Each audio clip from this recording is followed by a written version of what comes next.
Hey guys, it's Mel. I just wanted to share a really quick tip. I run into this problem a lot, and sometimes I forget about this little trick or technique. So I thought I'd share with somebody who may not have known or might be new to crafting. This is an image, and a lot of times I run into this problem. These happen to be the stitch circles from, I ordered these from Simon Says Stamps, but I believe they may be MFT, my favorite things, but they're just stitch circle dies, and I know a couple lines come out with them now.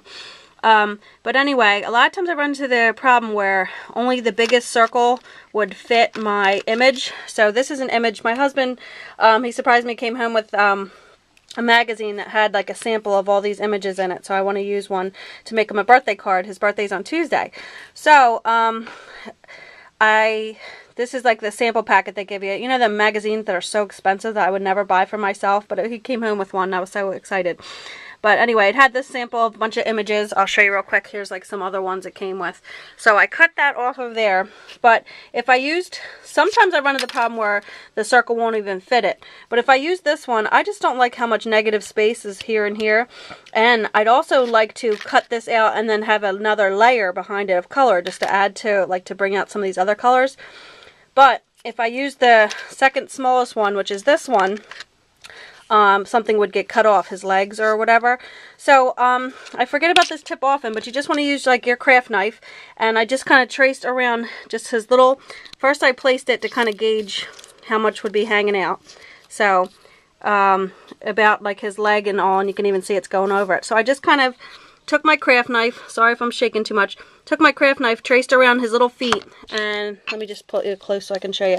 So then you just want to cut, to just be careful because it's probably going to be delicate little pieces. So just his little feet were the only thing that was stopping. I'm trying to do this one-handed without my tripod. Just his little feet were the one thing that was stopping my die from going up. So all you want to do, wasn't a good idea to not use this tripod. Hold on, guys. Okay, all you have to do is then place your die around over top of his feet, so that, and then when you run it through, it won't cut them off. So now the balloons will still be in it and his little feet will be hanging off, and then I can still use this outer layer and cut like a red, or use one of them balloon colors to share that in there. So hopefully that made sense. Just wanted to share a quick tip before I do the next step, just to kind of show you what I meant. So sometimes you might have, say you have a die and just this little part. So say, for example, this little umbrella top, the little raindrops might be hanging out. So you could do the same thing with that, and then it would cut everything but that. So you just want to make sure that, see how the piece is above the die before you run it in, and then it'll be fine. It'll cut everywhere else but his little feet. So it won't cut his little feet off. So I hope that made sense. If anybody has any questions, let me know. Bye, guys.